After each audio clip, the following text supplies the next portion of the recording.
अस्सलाम वालेकुम, कैसे हैं आप सब? ठीक हैं। अच्छा, बहुत सारी मेरी टीम मेंबर ऐसे हैं जिनको बहुत सारे इश्यूज़ भी आ रहे हैं। ऑब्वियस सी बात है कि ऑब्जेक्शन हैंडलिंग एक नेटवर्क मार्केटिंग का पार्ट होता है, क्योंकि ये एक न्यू चीज़ है स्पेशली हमारे मुल्क में, क्योंकि ज़्यादातर लोगों को डाउट्स भी होते हैं। और मैं बस ये कहूँगी कि देखें, इंडस्ट्री कोई भी हो, कहीं ना कहीं आपके ऐसे लोगों के साथ ऐसे सर्कमस्टांसिस हुए होते हैं कि लोग उस चीज़ को बुरा कहते ही हैं, क्योंकि जहाँ पे अगर कोई चीज़ अच्छी है तो उसके कहीं ना कहीं नेगेटिव इम्पैक्ट्स भी ऐसे होते ही होते हैं। ठीक है, तो इस तरह के ऑब्जेक्शन रेज़ होना ये एक आम बात है। ठीक है, लेकिन एज अ नेटवर्क मार्केटर आपके लिए ये ज़रूरी है कि आप अपने पर्सन को अच्छे से गाइड करो। अगर कोई वो ऑब्जेक्शन आपके सामने रखता है या क्वेश्चन रखता है, तो सिंपली मैं ये कहूँगी कि वो ऑब्जेक्शन नहीं होते, वो दरअसल उस इंसान का अंदर का डर होता है जो वो अपना क्लियर करना चाह रहा होता है, और वो आपसे कई तरह के ऐसे क्वेश्चंस करता है जो कि दो कैटेगरी में आते हैं, एक लीगली और सेकेंडली एक कैटेगरी वो होती है जिसके अंदर हम फियर कहते हैं, डर होता है उसका कि कहीं मेरे साथ फ्रॉड या स्कैम ना हो जाए। ठीक है, तो हमने क्या करना है कि हमने इन दोनों चीज़ों को क्लियर करना है। एक तो उसके इस डर को ख़त्म करना है कि पता नहीं वो उससे काम हो पाएगा या नहीं हो पाएगा, और सेकेंडली हमने उसका ये क्लियर करना है कि ये लीगली जो है वो हमारे मुल्क में काम इसमें चल रहा है और लोग यहाँ पे काम करते हैं। ठीक है, तो अब यहाँ पे कुछ ऐसे मैं 10 क्वेश्चंस आपको बताने जा रही हूँ जो लोग आपसे क्वेश्चंस रेज करते हैं during your training, during your work. तो आप उन लोगों को जो है वो किस तरह से गाइड कर सकते हैं, क्योंकि ऑब्वियसली बात है उन लोगों को अवेयरनेस नहीं होती, दैट्स वाई वो आपसे इस तरह के क्वेश्चन करते हैं, नॉट बिकॉज कि वो आपको जज कर रहे हैं या कुछ इस तरह की चीज़ है। तो आपने बिल्कुल भी इसके बारे में ऐसे नहीं सोचना। ठीक है, चलिए हम बात कर लेते हैं कि फ़र्स्ट क्वेश्चन हमारा क्या होता है कि जब भी हम प्रोस्पेक्ट को उस पूरी ट्रेनिंग दे देते हैं, जब हम उसको प्लान की तरफ ले आते हैं, चूँकि हमारी जो ट्रेनिंग होती है वो जस्ट एक फाइनेंशियल इन्फॉर्मेशन होती है, उसके अंदर हम एक मेन चीज़ तो बताती नहीं है कि दरअसल हमने काम करना क्या, हम क्यों यहाँ पे हैं। तो हम उनको कुछ वॉइस नोट्स के थ्रू तो अपने कुछ ना कुछ मैसेजेस प्रोवाइड करते ही रहते हैं, बट उनका एक माइंड क्लियर करना वो हमारे लिए ज़रूरी होता है। और वो ड्यूरिंग प्लान या आफ्टर प्लान आपसे एक क्वेश्चन ज़रूर करता है कि हमें इसमें करना क्या होगा, मुझे अभी तक ये समझ नहीं आई, मुझे ये समझ आ गई कि हमने ज्वाइनिंग करनी है या हमने एज यहाँ पे बिज़नेस करना है, और बिज़नेस करने के लिए हमें क्या क्या माइंडसेट होना चाहिए, हमें मोटिवेशन मिली है लेकिन हमें काम नहीं समझ आया। तो आपने सबसे पहले उनको गाइड करना है। फर्स्ट क्वेश्चन हमारा क्या बनता है, करना क्या होगा। आप में से जितने भी लोग ये वीडियो देख रहे हैं, सबसे पहले तो आप अपना इसे एक दफ़ा पॉज करके कॉपी पेन ले आएँ, क्योंकि ये सेशन ना सिर्फ वॉच करने वाला है बल्कि इसको लिखने वाला भी बहुत ज़रूरी है, क्योंकि जो चीज़ आपको लिखते हैं वो आपके माइंड में नक्श करती है और वो आप हमेशा के लिए याद भी रखते हो। तो मैं बस ये कहूँगी कि आप इसको ज़रूर लिखो। नाउ फर्स्ट क्वेश्चन इस करना क्या होगा। ठीक है, तो अब आपने क्या करना है, इसका जवाब अपने इस तरह से देना है कि डियर देखें, अगर जैसे एक एप्पल आईफोन का जो मालिक है, अगर वो अपने फ़ोन ख़ुद बेचना शुरू हो जाए बिल फर्ज, तो आप मुझे ये बताओ कि कभी आज जितना मशहूर जितना फेमस एप्पल मोबाइल है, क्या कभी हो पाता? तो ऑब्वियसली बात है वो आपको कहेगा बिल्कुल भी नहीं, क्योंकि ज़ाहिर है वो एक सिंगल पर्सन है और ज़्यादा से ज़्यादा कितनी की वो पॉपुलैरिटी जो है वो बिछा सकता। लेकिन उसने क्या किया, उसने अपने अंडर कुछ डिस्ट्रीब्यूटर्स रखे, उसने कुछ लोगों को रखा और उसको कहा कि ये तुम इसकी प्रमोशन करो, इसकी जगह जगह जाके एडवर्टाइजमेंट करो। उसने अपना नीचे एक नेटवर्क क्रिएट किया और उसके थ्रू अपनी एक तो सेलिंग भी बढ़ाई, सेकेंडली उसका प्रॉफिट भी बढ़ा। तो क्यों ना हम भी कोई ऐसा काम करें जिसके थ्रू हम भी यहाँ पे बेनिफिट उठा सकते हैं। अब बात कर लेते हैं कि हम फॉर एग्जांपल एक मैकडॉनल्ड है, ठीक है, वो क्या है, वो भी एक ब्रांड है। ठीक है, अगर वो हम वहाँ जाके कितने शौक से वो चीज़ खा रहे होते हैं, बर्गर केजी हमारा कुछ लोगों को बहुत पसंद भी होता है फास्ट फूड, तो क्या वो क्या चीज़ है, वो भी यही है कि हम वो उन्होंने क्या किया होता है, वो भी अपनी एक चेन सिस्टम चला रहे हैं। हालांकि जो मैकडॉनल्ड का मालिक है वो सिर्फ एक है, लेकिन उसकी फ्रेंचाइजीज मल्टीपल हैं। वो फ्रेंचाइजीज कौन कौन हैंडल कर रहा है, वो उसका एक पूरा नेटवर्क है, पूरी चेन है जो उस फ्रेंचाइज को हैंडल कर रहा है और उसकी सेल को बढ़ा रहा है, जिससे वो खुद भी बेनिफिट रख रहा है और मेन ओनर को भी उसका बेनिफिट जा रहा है। तो हम लोगों ने यहाँ पे एज एन डिस्ट्रीब्यूटर वर्क करना है, जिसके अंदर ना तो हमारा कोई पैसा लग रहा है, ना हम अपना कोई पैसा इन्वेस्ट कर रहे हैं, और ना ही हमें इस चीज़ का डर है कि हमारा बिजनेस चलेगा या नहीं चलेगा। इसके अंदर ना सिर्फ हम एज एन डिस्ट्रीब्यूटर वर्क करने वाले हैं, बल्कि हम अपना प्रॉफिट भी बहुत सारा रखने वाले हैं। जैसे कि फॉर एग्जांपल बात कर लेते हैं एक पर्सन एक कप की बात कर लेते हैं कि एक कप है, ठीक है, जो कि हम जब भी बाज़ार में मार्केट में लेने जाते हैं तो वो हमें ऑलमोस्ट 260 टू 70 रुपीज़ का मिलता है। लेकिन अगर मैं आपसे एक क्वेश्चन करना चाहूँ कि जो इसकी प्रोडक्शन कॉस्ट होती है, क्या वो 260 होती है और हमें 260 की मिल जाती है?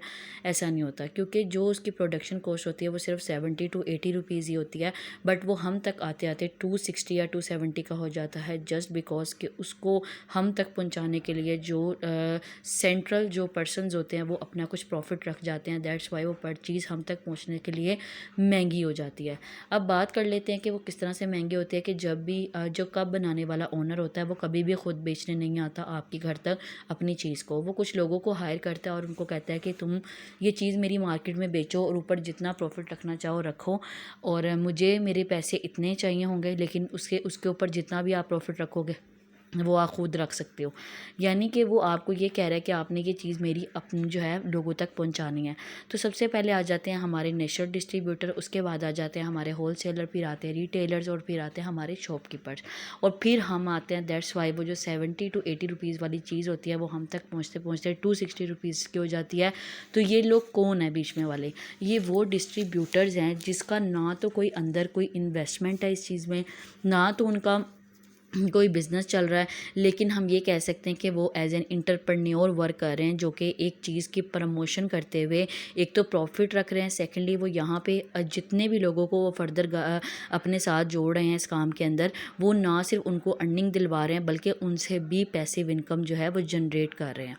तो हम लोगों ने भी यहाँ पे एज एन डिस्ट्रीब्यूटर वर्क करना है, और हम लोगों ने भी यहाँ पे रिकमेंडेशन का वर्क करना है एक चीज़ को दूसरे पर्सन तक पहुँचाने के लिए। जो दरमियान का जो काम होता है वो हम लोगों का होता है यहाँ पे, ठीक है। अब ये हो गया आपका क्वेश्चन क्लियर कि हम यहाँ पे क्या काम करने वाले हैं। हम एज एन डिस्ट्रीब्यूटर काम करने वाले हैं, और जो प्रोडक्शन जो इंसान इस चीज़ की प्रोडक्शन कर रहा है वो हमें इस चीज़ की इजाज़त देता है कि हम उस चीज़ को सेल करते हुए जितना मार्जिन रखना चाहें हम रख सकते हैं। और सबसे बेस्ट चीज़ ये है कि आपने देखा होगा ड्यूरिंग प्लान कि ये एक डिसेंट्रलाइज सिस्टम है, इसका तो कोई ओनर ही नहीं है। दैट्स मीन के ओनर ने आपसे 1 रुपया भी नहीं अब लेना। जो ऊपर 30-40 रुपीज़ का आप डिस्ट्रीब्यूटर डिस्काउंट रखता था वो 100 का 100% हमें मिलता है। यानी कि इसका कोई बोझ से मुराद ये कि ना तो वो आपके डाटे को चेंज कर सकता है, ना वो आपसे 1 रुपया ले सकता है, क्योंकि इसका सारा सिस्टम जो है वो डिसेंट्रलाइज्ड है, क्लाउडी सिस्टम है, और आपका 1 रुपया भी कोई नहीं रखता, आपका 1 रुपया भी कोई प्रॉफिट नहीं रखता। ठीक हो गया, सारा का सारा आपको जाता है।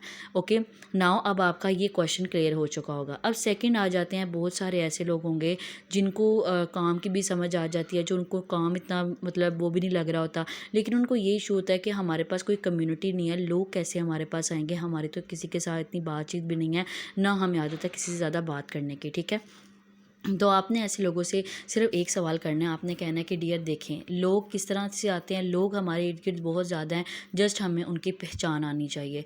अब बात कर लेते हैं कि आप मुझे ये बताएं, अगर तो वो कोई स्टूडेंट है तो आपने उनसे पूछ लेना है कि आप अपने कॉलेज या यूनिवर्सिटी जाते हैं। वो कहेंगे जी जाते हैं। आप दिन में कितने लोगों से मिल लेते हैं, मैक्सिमम कितने लोग आपके वहाँ से जो है वो आपके साथ कनेक्टेड है या उनके पास आपका नंबर है। तो आप कहेंगे जी मैक्सिमम मेरे पास 4 to 5 पर्सन ऐसे हैं। ठीक है, आप उनको कहें कि उनमें से कितने ट्रस्ट के काबिल हैं कि अगर आप उनको कोई बात कहते हो तो वो मान लेंगे। तो वो कहेंगे बड़ी बात है जी, एक बंदा ऐसा है। ठीक है, तो आपने क्या कहना है उनको, आपने उनको कहना है अगर आप उनके थ्रू अपना कोई प्रमोशन करवाते हैं किसी वर्क की, तो वो क्या बहुत आसानी से आपकी वो बात मान लेंगे, वो कर देंगे आपकी प्रमोशन? वो कहेगा सॉरी। आपने कहना है देखिए मैं आपको कह रहा हूँ कि आपने व्हाट्सएप, इंस्टाग्राम, अगर फेसबुक किसी के थ्रू भी अगर आप उससे प्रमोशन लगवाना चाहें या स्टोरी लगवाना चाहें और उनको ये कहें कि मैं एक प्रोजेक्ट बेस्ड वर्क कर रहा हूँ जिसके अंदर मुझे कुछ पर्सनस की नीड है जो लोग घर बैठ के काम करना चाहते हैं, मे बी कि वो खुद ही अपने आप को रेफ़र करना शुरू हो जाए कि मुझे रख लो, मुझे काम की ज़रूरत है, तो मैं कहता हूँ कि वो चीज़ वो इंसान आपके पास आ गया।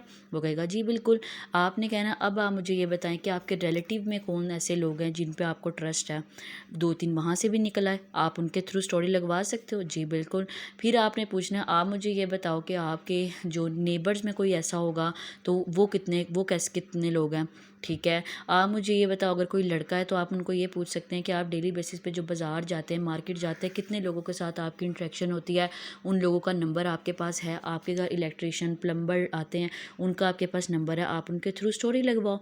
ठीक है, चलिए ठीक है, मान लेते हैं अगर हम यूनिवर्सिटी फ्रेंड की भी अगर बात करें, अगर 2 लोगों ने भी हमें जो है स्टोरी लगाते हैं, ठीक है, तो उसमें से अगर हमारे पास 2-2 लोग भी आते हैं, 4 लोग हो गए हमारे पास। वो कहेगा बिल्कुल। अगर 4 में से 1 पर्सन भी हमारे साथ काम करना करना पसंद करता है तो उन 3 को हम जाने देंगे? बिल्कुल भी नहीं। हम उन तीनों से फर्दर स्टोरी लगवाएंगे और उनसे रिक्वेस्ट करेंगे कि आप ये स्टोरी लगाएं, मे बी कि आपकी वजह से किसी की हेल्प हो जाए, किसी को नीड हो सकती है। वो 3 लगाएंगे? कहेंगे बिल्कुल। आप ये बताएं कि उनसे कम से कम चले मान लेते हैं उनमें से तकरीबन आपके पास 6 से 7 लोग आ गए, अब वो आए आपके पास, तो आप मुझे ये बताओ कम्युनिटी कहाँ नहीं है आपके पास? ठीक है, ये मैं सिर्फ आपकी नॉन जोन की बात कर रहा हूँ। अब अननोन जोन में अगर मैं अपनी बात करूँ तो कम से कम अगर दिन में 10 से 12 लोग आपको कांटेक्ट करते हैं तो आपको बहुत है जो हम आपको वे बताते हैं।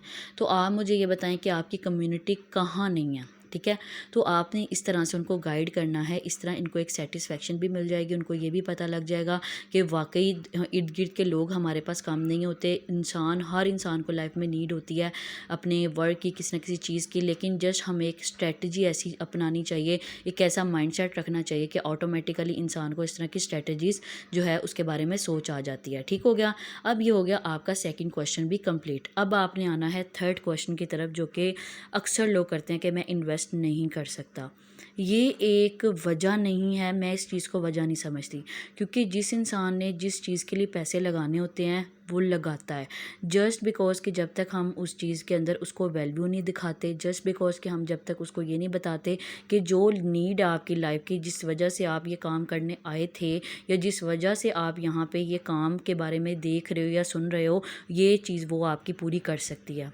तो सबसे पहले यहाँ पे मैं यही कहूँगी कि अगर कोई आपको ये बात कह जाता है तो दैट्स मीन कि आपने कहीं ना कहीं लेकनेस की है, आपकी कोई ना कोई गलती है। ठीक है, तो आप अगर फॉर एग्जांपल इस सिचुएशन में आ चुके हो तो अब आपने इसको कैसे हैंडल करना है, किस तरह से आपने अगले पर्सन को गाइड करना है, यही अब आपके पास मेन मौका है।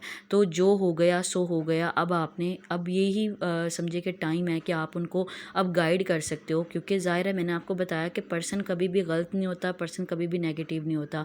कुछ हमारी भी लेकनेस होती हैं, कुछ हमारी भी कमियां होती हैं, और कुछ ऐसा भी होता है कि वो पर्सन को कुछ एजुकेशन की ज़रूरत होती है, उसको एजुकेट करना चाहिए, ना कि उसको नेगेटिव समझ के छोड़ देना चाहिए। ठीक है, तो अगर वो इन्वेस्ट नहीं कर सकता तो आपने उनसे सिंपल सा एक सवाल करना है कि डियर, मान लेते हैं आपके पास पैसे नहीं हैं, आपके पेरेंट्स हैं, जी हैं, आप उनसे ये कह सकते हैं कि अगर फॉर एग्जांपल मैं आपसे पूछूं कि आप बचपन से अब तक जो स्टडी करते आ रहे हो क्यों करते आ रहे हो, आपके पेरेंट्स आपके लिए इतनी फीसें देते आ रहे हैं, क्यों देते आ रहे हैं? ऑब्वियस सी बात है, वो चाहते हैं कि आप लाइफ में कुछ बनो, पढ़ो लिखो, कल को जॉब करो, अच्छा लाइफस्टाइल इंजॉय करो, ख़ुद को इंडिपेंडेंट करो, उनके उनके लिए कुछ उनके काम आ सको। ऐसा ही है? वो कहेंगे बिल्कुल। अच्छा, अगर फॉर एग्जांपल आपको आपकी स्टडी का कोई ऐसा कोर्स या बुक आपको परचेज़ करनी पड़ गई है जो इतने रुपए की है, जितने आपको यहाँ पे लगाने होते हैं या जितने की आपको यहाँ पे अपनी आईडी क्रिएट करवानी होती है, तो क्या वो आपको कभी मना करेंगे? बिल्कुल भी नहीं। फॉर एग्जांपल वो आपको मना भी कर देते हैं, तो क्या आप मना हो जाएंगे? वो कहेंगे बिल्कुल भी नहीं। आपने कहना है कि चलें इस चीज़ को भी छोड़े, अब मैं बात कर लेता हूँ, खुदा ना ख्वास्ता आपके हाथ में ये जो फ़ोन है ये गलती से गिर गया या गुम हो गया है, तो आप मुझे ये बताएं मैक्सिमम कितने दिन वेट कर लेंगे? वो कहेगा मैक्सिमम मैं 3 से 4 दिन वेट करना पड़ेगा, क्योंकि लेकिन लूँगा भी लाजमी।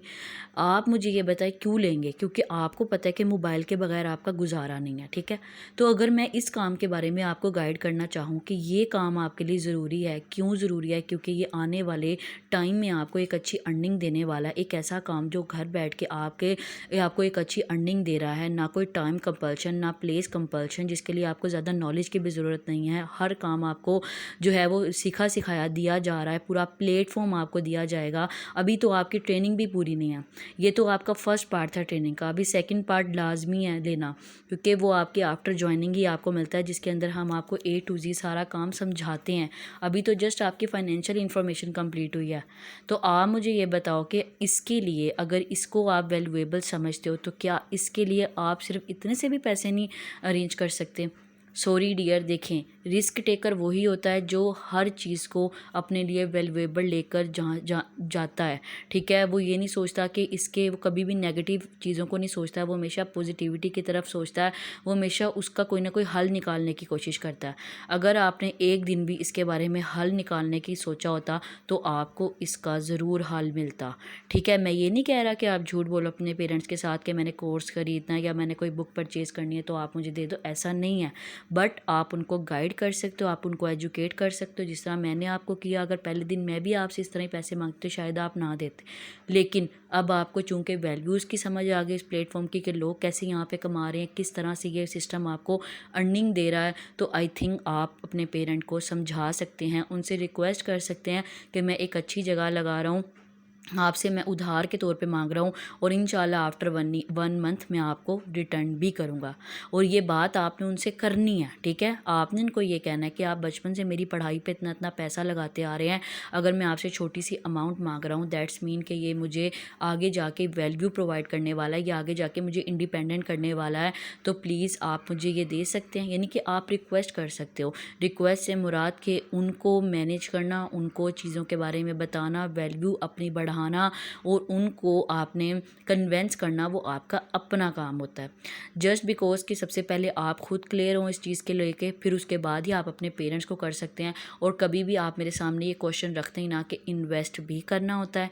Just recognise your need and then benefit and then आपको ये काम करना क्यों है, ठीक है। जब आपकी ये सारी चीज़ें क्लियर हो जाएंगी तो आप ऑटोमेटिकली इस काम की तरफ आएंगे, ठीक हो गया। अच्छा, ये इस तरह से आप उनको समझा सकते हो। पहली चीज़ आ गई कोर्स की, दूसरी चीज़ आ गई आपने कहीं पे खाना पीना है, तीसरी चीज़ ये आ गई कि पेरेंट्स को आप किस तरह से गाइड कर सकते हैं। आप ऑटोमेटिकली उनको आंसर दे रहे हैं, उनको हल निकाल के दे रहे हैं, वो कभी भी आपको छोड़ के नहीं जाएगा, ठीक हो गया। अब नेक्स्ट आ जाता है कि मैं कामयाब हो जाऊंगा। यानी कि जब आप अपने किसी पर्सन को जब भी कोई प्लान दे रहे होते हैं या अपने काम के बारे में बता रहे होते हैं, बहुत सारे पर्सन ऐसा क्वेश्चन रेज़ कर देते हैं जस्ट बिकॉज़ ये नहीं कि उनको काम नहीं पसंद आया, उनको आपकी प्रेजेंटेशन अच्छी नहीं लगी, ऐसा नहीं होता। वो हमेशा ये बात इस वजह से करता है क्योंकि उसको खुद पे कॉन्फिडेंस नहीं होता। क्योंकि इसमें गलती हमारी भी नहीं होती, क्योंकि जो बचपन से हम अब तक जिस तरह के इन्वायरमेंट में रह रहे होते हैं, जिस तरह हम अपने पेरेंट्स को देख रहे होते हैं कि पैसा कमाना इतना आसान नहीं है, उतने पाँव फैलाओ जितनी चादर है और दरख्त पे पैसे नहीं लगते। यानी इस तरह की जब हम कहावतें सुनते हैं और अपने माहौल में देखते हैं तो हमें भी यही लगता है कि शायद जो इस फील्ड में बताया जा रहा होता है कि किसी ने यहाँ पे काम किया, 6 महीनों में गाड़ी ले ली, 1 साल में घर बना लिया, 3 महीनों में 50,000 अर्निंग हो गई। यानी इस तरह की जब हम चीज़ें सुनते हैं तो हमें भी एक ड्रीमी चीज़ लगती है, ठीक है। तो आपने क्या करना है, उस पर्सन को एजुकेट करना है कि कामयाब हो जाऊंगा वाला जो क्वेश्चन वो कर रहे हैं। आपने उनको सिंपल सी चीज़ पूछनी है कि चले मैं आपसे एक सवाल करता हूँ कि जब आप पहले दिन अपने कॉलेज या यूनिवर्सिटी जाते हैं तो जिस टाइम आप अपनी फ़ी पे कर रहे होते हैं ऑफिस में बैठ के, तो क्या आप ये क्वेश्चन उनसे करते हैं कि डियर पहले मुझे ये बताओ कि मैं यहाँ पे पास होकर डिग्री ले लूँगा, पहले मुझे इस चीज़ की गारंटी दो, उसके बाद ही मैं अपनी फ़ी पे करूँगा? नहीं ना, क्योंकि ऑब्वियस ही बात है आप उस टाइम ये बैठ के सोच ही नहीं पाते, क्योंकि आपको पता है कि अब आपने फ़ी पे कर दी है, अब आपको जो बताया जाएगा, जो सिखाया जाएगा आप उसको करोगे, मेहनत करोगे तो ऑटोमेटिकली आप इस चीज़ में कामयाब हो जाओगे। तो आप नेटवर्क मार्केटिंग में आके ये सवाल क्यों करते हैं कि मैं कामयाब हो जाऊंगा या नहीं हो पाऊंगा? चलें एक और एग्जांपल ले लेते हैं। आप अगर फॉर एग्जांपल अपना ख़ुद का बिज़नेस खड़ा करने लगे हैं जिसके अंदर आपने लाखों की इन्वेस्टमेंट कर दिया है, और जब आप अपने गवर्नमेंट के पास जब लाइसेंस क्रिएट करवाने जाते हैं गवर्नमेंट ऑफिशियल के पास, तो क्या आप वहाँ बैठ के ये सवाल कर पाते हो कि पहले मुझे गारंटी दो मेरा बिज़नेस चलेगा तो ही मैं लाइसेंस बनवाऊँगा? कभी करते हो? बिल्कुल भी नहीं। हालांकि आपने इन्वेस्ट भी किया होता है, ये चीज़ आपको पता होती है कि जब आप दुकान खोल के रखोगे कस्टमर आएगा चीज़ लेगा तो मेरा बिज़नेस चलेगा। मैं अगर दुकान बंद करके बैठ जाऊंगा ये सोच के कि जी मैंने तो अब अपना बिज़नेस शुरू कर दिया, अब तो मेरा पैसा ही पैसा, तो ऐसा नहीं होता, ठीक है। तो आप नेटवर्क मार्केटिंग में आके भी बग़ैर किसी मेहनत के, बग़ैर किसी चीज़ के बारे में जानकारी के आप ये सोच ही नहीं सकते कि आप इसमें कामयाब हो पाएंगे या नहीं हो पाएंगे। रिमूव योर फियर, जस्ट टे कॉन्फिडेंट ऑन योर सेल्फ। जब तक आपको अपनी एबिलिटीज़ के ऊपर कॉन्फिडेंस नहीं होगा आप कभी भी काम नहीं कर पाओगे, ठीक हो गया। अच्छा, ये इसका आंसर हो गया। सबसे पहला आ गया आपका कॉलेज और सेकेंडली आपका आ गया आपका बिज़नेस, ठीक हो गया। अब नेक्स्ट आ जाते हैं हम। बहुत सारे लोग ऐसे होते हैं जो कि ये क्वेश्चन बहुत ज़्यादा रेज़ करते हैं कि ये बंदे जोड़ने वाला काम है, ये नेटवर्क मार्केटिंग वाला काम है। सॉरी, यानी कि आप पहले ये वाला जब क्वेश्चन सुनते हो, एक किस्म का ना वैसे ये एक साइकोलॉजिकल बात है, हम भी थोड़ा सा हो जाते हैं कि यार इसको तो पहले इस चीज़ के बारे में पता है। ये जो बंदे जोड़ने, यानी कि बंदे जोड़ने, मुझे समझ नहीं आता कि माशाल्लाह इतने हम एजुकेटेड लोग हैं, हम इसको बंदे जोड़ने वाला काम क्यों कहते हैं। यानी कि एक ये गलत चीज़ नहीं है, ये जस्ट हम लोगों ने इस वर्ड का नाम ले ले के इसको बुरा बनाया है, जबकि बंदे जोड़ने वाला काम कहाँ नहीं है। आप उनसे ये पूछिए, आप कहे जी डियर बंदे जोड़ने वाला काम है, आप मुझे ये बताओ कि आपको इस चीज़ के बारे में पता है, ये बंदे जोड़ने वाला काम क्या होता है, नेटवर्किंग क्या होता है, चेन सिस्टम क्या होता है। अगर वो कहता है कि नहीं मुझे नहीं पता या मुझे पता भी है, तो आप उनसे पूछो कैसे, क्या मतलब है इसका, क्या ये अच्छी चीज़ नहीं है। वो कहेगा आई डोंट नो, लेकिन मैंने सुना हुआ है। बेसिकली बात यह है कि हम सुनी सुनाई चीज़ों पे यकीन कर रहे होते हैं और वो उसी के पेस पे आपसे ये सवाल रेस कर बैठता है। तो आप उनको कहें कि डियर बंदे जोड़ने वाला काम कहाँ नहीं है। आप मैकडॉनल्ड जाते हैं, बर्गर खाते हैं, कभी आपने उसकी वेबसाइट पे जाके विज़िट किया है कि ये क्या काम है। ये चेन सिस्टम इतना बड़ा लिखा होता है वहाँ पे कि McDonald is a networking system. तो क्या आप बर्गर खाना छोड़ देंगे। चले मान लेते हैं किसी और की एग्जांपल लेकर, आप जो घर में चीनी, आटा, दाल जो चीज़ें खा रहे हैं, आप ये कहाँ से आ रही हैं, ये नेटवर्किंग सिस्टम से ही तो आ रही हैं, आप तक पहुँच रही हैं। आपको कौन सा ये फैक्ट्री से डायरेक्ट आती है आपके घर, आप शॉपकीपर से लाते हो ना। शॉपकीपर किससे लेकर आता है, होलसेलर से। होलसेलर किससे लेकर आता है, रिटेलर से। रिटेलर किस खुद से लेके आता है, हमारे नेशनल डिस्ट्रीब्यूटर से।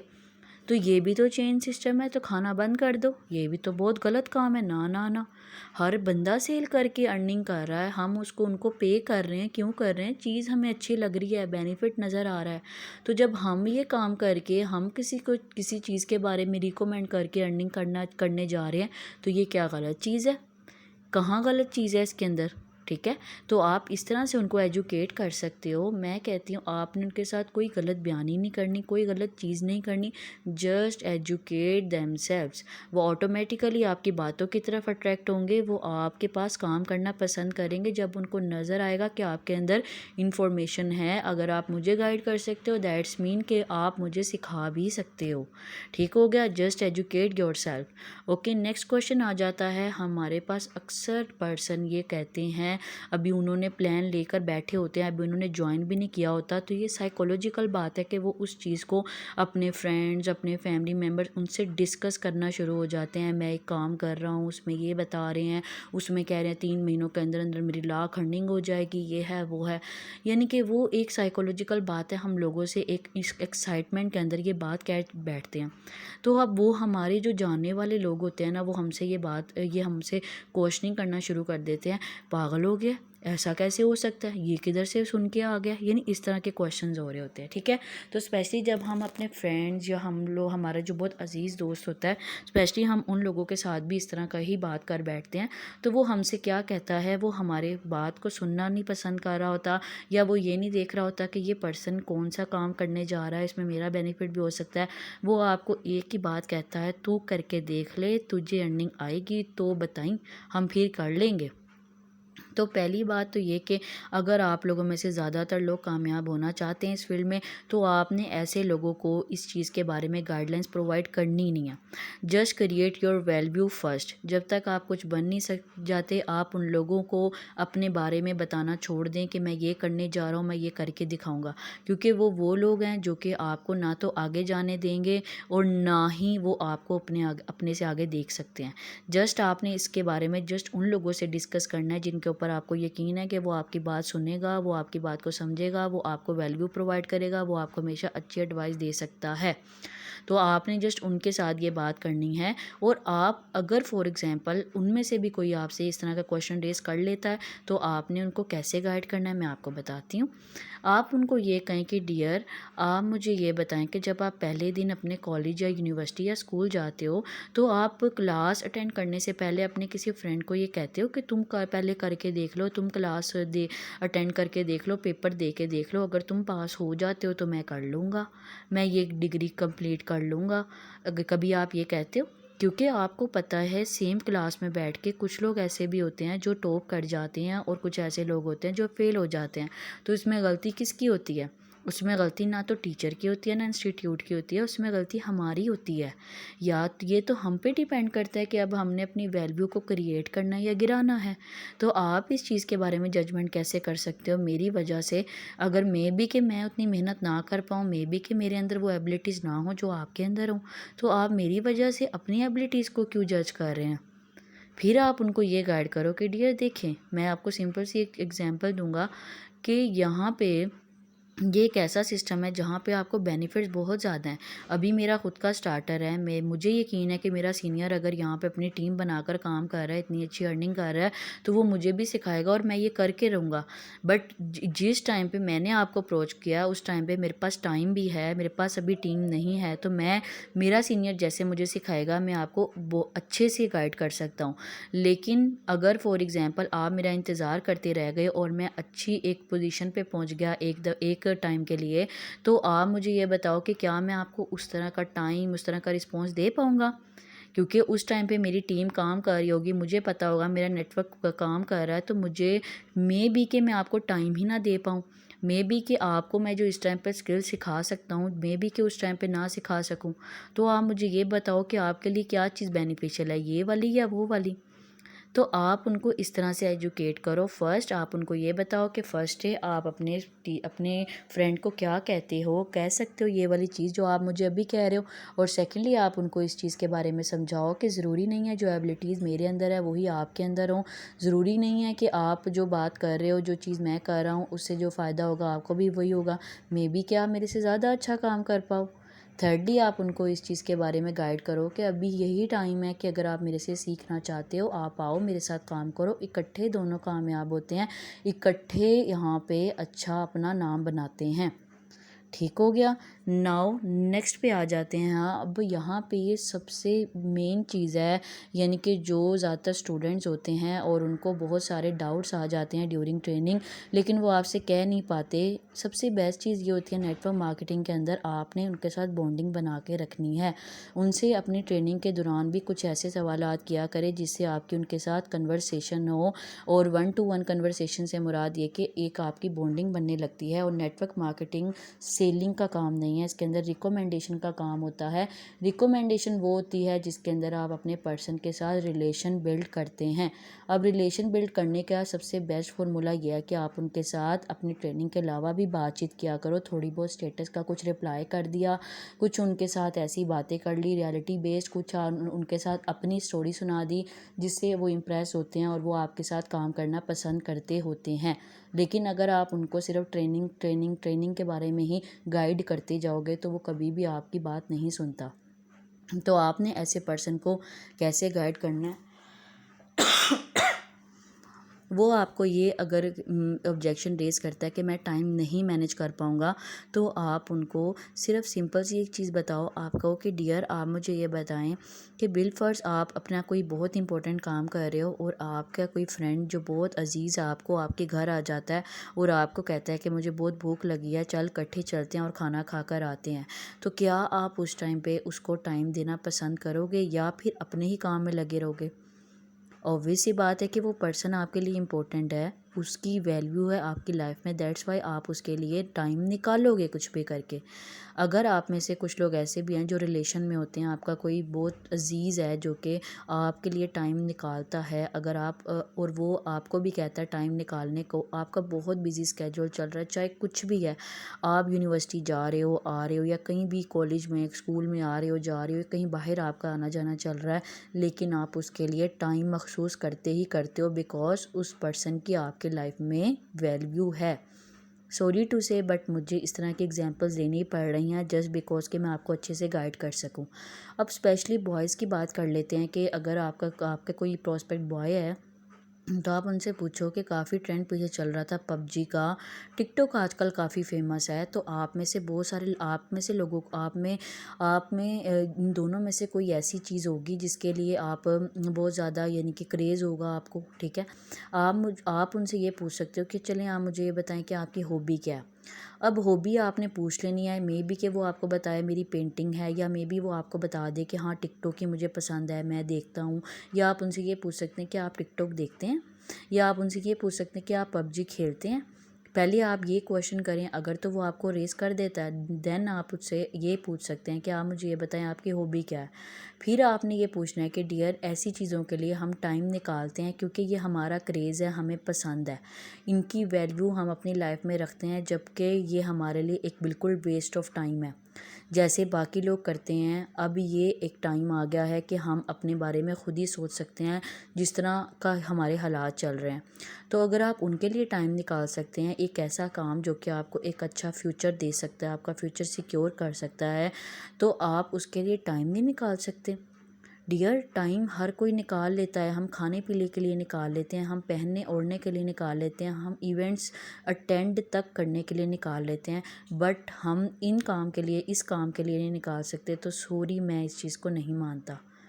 मेरा काम आपको कोई पर्सनल अटैक करना नहीं था, बट मैं आपको गाइड कर रहा हूँ। आपका स्टार्ट में हम खुद स्केड्यूल सेट करवाते हैं। अगर हम आपको ये कहकर लेकर आते हैं कि यहाँ पे आपको सिर्फ 2 से 3 घंटे काम करना होता है, 2 से 3 घंटे ही आपको काम करना होता है, ये आप नहीं बल्कि हमें डिसाइड करके बताना होता है कि मैं पूरे दिन में इस टाइम पे काम करूँगा। तो ये तो आपको सोचना ही नहीं चाहिए कि आप टाइम मैनेज कर पाएंगे या नहीं कर पाएंगे। माशाल्लाह हमारे पास स्टूडेंट्स हैं, हमारे पास कुछ हाउस वाइफ हैं, हमारे पास कुछ ऐसे लोग भी हैं जो कि अपनी जॉब के साथ यहाँ पे पार्ट टाइम काम कर रहे हैं। अगर वो टाइम निकाल सकते हैं तो आप भी टाइम निकाल सकते हैं। जस्ट आप इसकी वैल्यू को समझो। अगर ये इम्पोर्टेंस रखती है आपकी लाइफ में ये काम, तो आप ऑटोमेटिकली करोगे। ये कोई आपका क्लेम नहीं है, ठीक है। आप उनको जस्ट गाइड कर सकते हो, आप उनको अच्छे से बात समझाओ, वो इंशाल्लाह आपकी बात ज़रूर समझेगा। होप है कि अब तक मैंने आपको जितनी चीज़ें बताई हैं वो सारी की सारी आपको समझ आ गई होंगी। और अच्छा, अब आपको कुछ ऐसी चीज़ें भी हैं जो कि जैसे कि बंदे जोड़ने वाला काम है, ये मैंने आपको अच्छे से गाइड कर दिया कि आप उनको कैसे गाइड कर सकते हैं। मैकडॉनल्ड की एग्जांपल देकर आप जो घर में खा रहे हैं, पी रहे हैं, पहन रहे हैं, सारा आपका जुड़ी जुड़ाई चीज़ों से आता है, चेनिंग सिस्टम से आता है, ठीक है। अब कुछ ऐसे लोग भी हैं जो आपको आफ्टर प्लान ये भी बता देते हैं कि मैं सोच के बताऊँगा। दरअसल उन्होंने सोचना नहीं होता, उन्होंने आपको नो बोल के जानी होती है। अगर उसने सोचना होता तो वो सोच के ही आपको बता रहा, उसी टाइम में बता देता। उसने जितना सोचना था वो सोच चुका होता है, ठीक है। तो आप उस टाइम पे उससे पहले ये पूछो कि क्या सोचना है आपने, ठीक है। आपने उनको ये कहना है कि डियर आपका जो भी क्वेश्चन है, जो भी आपके माइंड में डाउट आ रहा है, आप बताओ मुझे, हम आपको गाइड करने के लिए बैठे हुए हैं। ये सोचकर बताने वाला क्या मकसद है, ठीक है। तो आप उनको गाइड करो फर्दर, मे बी कि वो आपको अपने तमाम तर डाउट्स आपके सामने ला के रख दे और आप उनको एजुकेट कर सको। उसके अलावा आप कोई ऐसे पर्सन भी हैं जो कि आपको ये कह सकते हैं कि ये तो बहुत मुश्किल काम है, ये मेरे से नहीं होगा। तो आप उनसे पूछे कि किस तरह का ये मुश्किल काम है। डियर देखो, लाइफ में हर काम मुश्किल होता है। क्या रिक्शा चलाना सारा दिन आसान होता है? क्या सारा दिन टीचिंग करना आसान होता है? क्या सारा दिन बाकी हम जो लोगों को देखते हैं जो कंप्यूटर पे बैठ बैठ के अपनी आइज़ जो है वो थका रहे होते हैं, क्या वो आसान काम है? यानी कि लाइफ में कोई भी काम आसान नहीं है, लेकिन आपको इस काम में ये काम आसान लग सकता है कि आपको घर बैठ के काम करना पड़ रहा है, कहीं आना जाना नहीं पड़ रहा, आपके लिए कोई टाइम कंपल्शन नहीं है, ठीक है। तो आप ये कैसे कह सकते हैं कि एक मुश्किल काम है जिसके अंदर आपको एक स्केड्यूल सेट करवा दिया जाता है। सिर्फ 3 घंटे के अंदर आपको अगर एक चीज़ के लिए अगर आप आपको स्टिक कर देते हैं, तो क्या ये मुश्किल काम है? लोगों से बात करना क्या ये मुश्किल काम है? लोगों के काम आना ये क्या मुश्किल काम है? ये एक ऐसा काम है जहाँ पे आप सिर्फ अर्निंग नहीं कर रहे, आप लोगों की हेल्प कर रहे हैं। तो ये मुश्किल काम नहीं है, ये बल्कि आपके लिए एक ऑनरेबल वर्क है। हम जो लाइफ में खा रहे हैं, पी रहे हैं, पहन रहे हैं, एवरीथिंग सेलिंग से आ रहा है। तो हमने यहाँ पे दरअसल एक किस्म की सेलिंग करनी होती है, बट सेलिंग वो नहीं जो कि ज़बरदस्ती की जाए। सेलिंग एक रिकमेंडेशन का काम है जो कि हम बचपन से अब तक वाकई करते आ रहे होते हैं, बट हमें उसका पे नहीं मिलता। लेकिन अब एक टाइम आ गया है कि अब हम उसका पे करें। जैसे कि हमें कोई चीज़ खाने वाली पसंद आ गई है या कोई मूवी पसंद आ गया और हम घर आके अपने किसी भी फ्रेंड या अपने किसी कज़न को आगे से बता रहे होते हैं और वो हमारे कहने पे जाके देख रहा होता है वो मूवी, तो क्या वो रिकमेंडेशन नहीं है? क्या आपकी वजह से किसी की सेलिंग नहीं हुई? तो आपको उसका क्या पे किया जाता है? नहीं ना। तो आप अब अगर जब टाइम एक आ रहा है, एक आपको अच्छी अपॉर्चुनिटी मिल रही है किसी चीज़ को रिकमेंड करने की, तो हम उससे कैसे इनकार कर सकते हैं? ये चीज़ कैसे मुश्किल है जिसको हम बचपन से अब तक करते आ रहे हैं। नेटवर्क मार्केटिंग ही एक ऐसा इंडस्ट्री है जिसके अंदर आपकी बैकग्राउंड सेलिंग की नहीं देखी जाती, आपकी डिग्री नहीं देखी जाती कि ये सेलिंग वाली है या नहीं है। क्योंकि सेलिंग वाला जो बिज़नेस जो काम होता है वो दरअसल बिज़नेस के स्टूडेंट करते हैं। और नेटवर्क मार्केटिंग एक ऐसी इंडस्ट्री है जिसके अंदर आपकी ना तो डिग्री देखी जाती, ना आपका बैकग्राउंड देखा जाता है, जस्ट देखा जाता है तो आपका पोटेंशियल देखा जाता है कि कैसे आप अपने पर्सन को एजुकेट करते हो, कैसे आप पर्सन के साथ रिलेशन बिल्ड करके उसके काम आ सकते हो। तो ये आप कैसे मुश्किल काम बना सकते हो। ठीक हो गया। उसके बाद आ जाता है सेलिंग करनी होती है। बहुत सारे ऐसे लोग हैं जिनको काम मिल जाता, ट्रेनिंग भी हो जाती है, प्लान भी मिल जाता है, सारा कुछ हो जाता है, लेकिन वो आपसे फिर एक ही क्वेश्चन कर बैठते हैं, ये सेलिंग करने वाला काम है। ठीक है, तो आपने उनको किस तरह से एजुकेट करना है, आपने उनको ये बताना है कि डियर इसके अंदर सेलिंग एक अलहदा चीज़ है। नेटवर्क मार्केटिंग के अंदर सेलिंग को बेचना नहीं कहा जाता, सेलिंग को हम रिलेशन बिल्डिंग कहते हैं।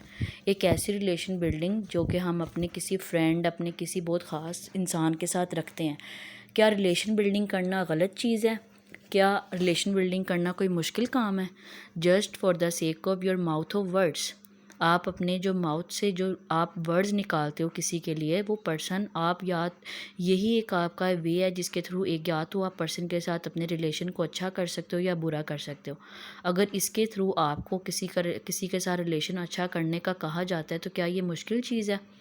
लेकिन हम सेलिंग जिस सेंस में हम समझते हैं ये वो सेलिंग है ही नहीं। दरअसल इस सेलिंग को हम मार्केट कहते हैं, जिसके अंदर हम ज़बरदस्ती किसी को सेल कर रहे होते हैं कोई चीज़।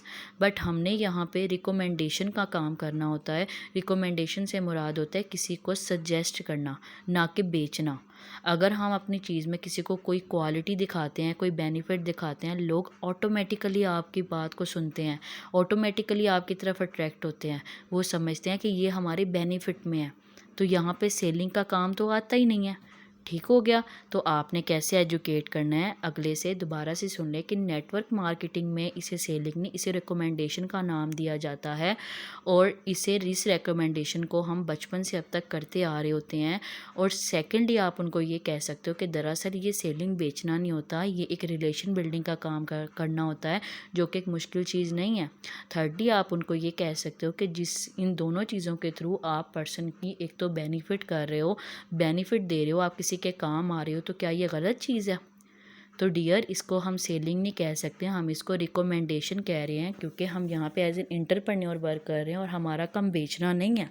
हमारा काम किसी के थ्रू किसी के काम आना है, किसी को वर्क प्रोवाइड करना है जिसके थ्रू वो एक अच्छी अर्निंग कर सकता है। ओके, होप है कि आपको तमाम तर चीज़ें समझ आ गई होंगी। ये 10 ऐसे क्वेश्चन हैं जो कि आपको अक्सर रेज़ होते हैं और आपके लिए मुश्किल पेश आती है कि भाई ये किस तरह से हम इसको जो है वो फेस कर सकते हैं, कैसे हम किसी को इस हवाले से गाइड कर सकते हैं। तो उम्मीद करती हूँ कि आज के बाद आपको किसी तरह का जो ऑब्जेक्शन है वो उसके लिए हर्डल आपके लिए नहीं बनेगी कोई भी ऑब्जेक्शन, क्योंकि अब आपको हर तरह का आंसर करना आ जाएगा। शुक्रिया।